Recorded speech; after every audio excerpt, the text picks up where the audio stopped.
তোমরা অনেকেই আমাকে সেলফ মেকআপ ক্লাসের জন্য বলেছিলে, কিন্তু সময়ের অভাবে সেটা আর পসিবল হয়নি।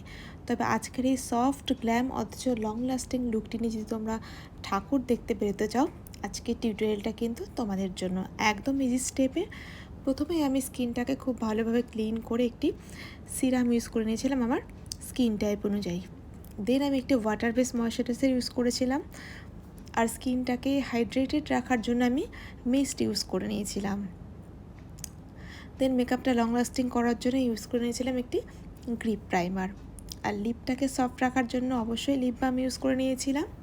দেন আমি একটি কনসিলার প্যালেট থেকে একটি ডার্কার শেড নিয়ে আমার স্কিনের আনইভেন স্পটগুলো এবং ইনপারফেকশানগুলোকে আমি হাইড করে নিই, আর হাতের সাহায্যে সেগুলো খুব ভালোভাবে স্কিনে ব্লেন্ড করে নিই।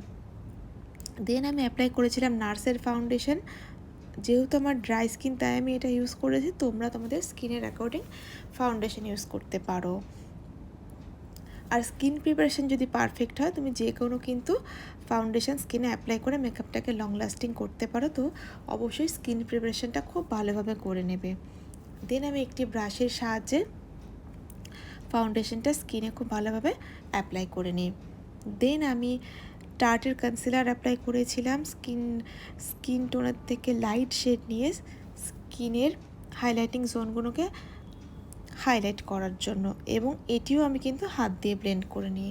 আমার মনে হয় সেলফ মেকআপে হাত দিয়ে ব্লেন্ড করাটা কিন্তু খুব ইম্পর্টেন্ট, স্কিনের সাথে কিন্তু প্রোডাক্টগুলো খুব ভালোভাবে ব্লেন্ড হয়ে যায়।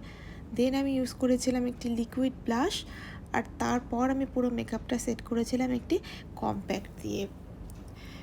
মেকআপ কম্প্যাক্ট দিয়ে বা পাউডার দিয়ে স্কিন অনুযায়ী সেট করা কিন্তু খুবই ইম্পর্টেন্ট। এটার উপরে কিন্তু মেকআপটা কতটা লং লাস্টিং হবে সেটা ডিপেন্ড করে। দেন আমি স্কিনটাকে আবার হাইড্রেট করার জন্য একটি মিস্ট ইউজ করে নিয়েছিলাম, আর তারপর চলে আসলাম আই মেকআপে। আইব্রোটা করে নিয়েছিলাম আমি একটি আইব্রো পেন্সিল দিয়ে, যেটি কিনা মার্সের ছিল। আইব্রোটা করে নেওয়ার পরে আমি একটি আইশ্যাডো প্যালেট থেকে একটি লাইট ব্রাউন শেড নিই এবং চোখের উপরটাতে পুরো এরিয়াটাতে অ্যাপ্লাই করে নিই। যেহেতু আমি একদম সফট একটা লুক করব, তো আমি একদম লাইট শেড নিয়ে আই মেকআপটা করব।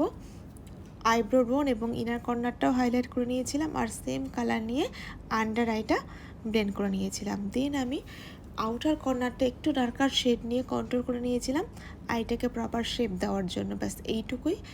আর আইলিডে অ্যাপ্লাই করেছিলাম হালকা গোল্ডেন কালারের একটি শিমার। দেন আমি একটি কাজল পেন্সিল নিয়ে আপার ল্যাশ লাইনটা আমি কাজল ড্র করে নিয়েছিলাম এবং সেটি একটি পেন্সিল ব্রাশের সাহায্যে খুব ভালোভাবে ব্লেন্ড করে নিয়েছিলাম। তারপরে অ্যাপ্লাই করে নিয়েছিলাম মাস্কারা, আর সবশেষে অ্যাপ্লাই করে নিয়েছিলাম অল্প পরিমাণে হাইলাইটার। তো মেকআপটা আমার মোটামুটি ডান। তো তারপর আমি একটি ম্যাটিফাইং স্প্রে দিয়ে মেকআপটা পুরো সেট করে নিয়েছিলাম যাতে মেকআপটা লং লাস্টিং থাকে। তো সবশেষে লিপ শেড ইউজ করেছিলাম ম্যাকেজ মিয়ার একটি পিঙ্ক শেড আমার ড্রেস অনুযায়ী, এবং একটি লিপ পেন্সিল দিয়ে আমি লিপের আউটলাইনটাও ড্র করে নিয়েছিলাম। তো মোটামুটি আমার মেকআপ ডান, আর এটা আমার ফাইনাল লুক। তো তোমরা দেখে নাও, একদম ইজি। এরকম স্টেপ বাই স্টেপ ফলো করে কিন্তু তোমরা অবশ্যই একটি লং লাস্টিং মেকআপ বেস তৈরি করতে পারো, এবং সেটি নিয়ে দিনে হোক বা রাতে যে কোনো সময় কিন্তু ঠাকুর দেখতে